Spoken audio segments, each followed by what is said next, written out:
Hello everyone, welcome to my channel Sudeshna diaries. আজ হচ্ছে Saturday. আমি সারাদিন বাড়িতেই আছি। কীভাবে সারাদিন আমি কাটাই তোমাদের সাথে শেয়ার করবো। তাহলে চলো ভিডিওটা স্টার্ট করা যাক। প্রথমেই বলি সবাইকে শুভ সকাল। আজ হচ্ছে শনিবার। আমি আজকে একটু বাড়িতে ছিলাম, সেই কারণে ঘুম থেকে উঠে ফ্রেশ হয়ে একেবারে স্নান করেই চলে এসে আমি তারপরে খাওয়া দাওয়াটা করছি। তো তারপরে আমার সোনাই এসেছিলো বাড়িতে, ওকে নিয়েই খেলতে খেলতে সময় কেটে যাচ্ছিলো। তারপরে ওকে আঙুরটা হাতেই দিতে হবে, ও মুখে নেবে না, সেই জন্য আমার সাথে কিছুটা কাড়াকাড়িও করলো। তারপরে ও দেখো আমাদের বাড়ির পাখিটাকে কিভাবে ডাকছে।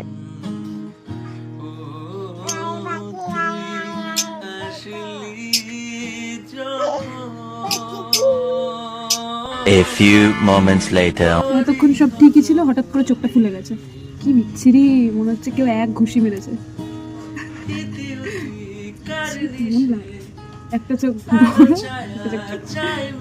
সোনাইয়ের সাথে কিছুটা সময় কাটানোর পর আমি সত্যি খাওয়া দাওয়া করে দুপুরবেলা ঘুমিয়ে পড়েছিলাম। আমার মনেই থাকে না যে আমি ভিডিও রেকর্ড করছি আজকে। তো এইভাবেই ভিডিওটা করা হয়নি দুপুরবেলা খাওয়া দাওয়ার।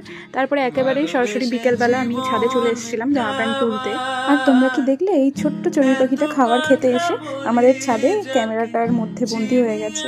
আসলে খুব ভালো লাগছে দেখে। আমি প্রথমে বুঝতে পারিনি, ক্যামেরায় এডিট করতে করতে এই ক্লিপটা দেখলাম, তার জন্য আমি এই ক্লিপটা রেখেই দিলাম।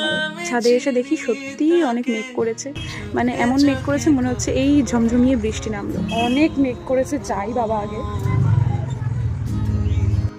হ্যাঁ হ্যাঁ, এই যে বাড়ির সামনে গাছটা পুরো ন্যাড়া হয়ে গেছে, দেখো গাছে পাতা নেই, কোনো পাতাই নেই।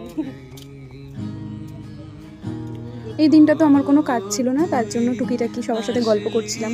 তারপর মনে হলো যে কতক্ষণই বা আর ঘরে থাকবো, না এবার একটু বাইরে যাই। তো তারপরে বাইরে যাওয়ার সিদ্ধান্ত নিলাম, কারণ আমি একটু বাইরে বেরোতে পছন্দ করি না, আমি সবসময় বাড়িতেই থাকি। অনেকদিন পর বাইরে বেরোলাম একটু। এদিকটা মনে হয় বৃষ্টি পড়ছে, দেখি এক ফোঁটা পড়লো।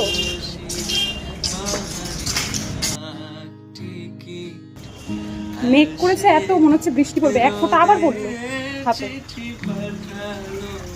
বাড়ির দিকেই যাই, ভাবলাম একটু গলিটায় হাঁটবো, বাট ওয়েদারটা হেভি।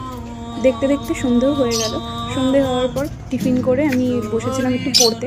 তারপরে আমার ভাই ঘুরতে যাচ্ছিল, তো সেই জন্য একটু ভিডিও করে নিলাম ওকে নিয়ে। আসলে আমি ওর সামনে ক্যামেরাটা ধরলে ও অনেকক্ষণ বক বক করে, ও কি বলে নিজেও বুঝতে পারে না। ওই জন্য কথাগুলো মিউট করে দিয়েছি। তো ও চলে যাক সাবধানে, ভালোভাবে, এটাই ওকে বলছিলাম। এইভাবেই আমার দিনটা আজকে কাটলো। তাহলে চলো আজ এতটাই। ভিডিওটা ভালো লাগলে একটা লাইক কমেন্ট করে দিও। তাহলে দেখা হচ্ছে পরের একটা সুন্দর ব্লগ নিয়ে। ততক্ষণের জন্য টাটা সবাইকে।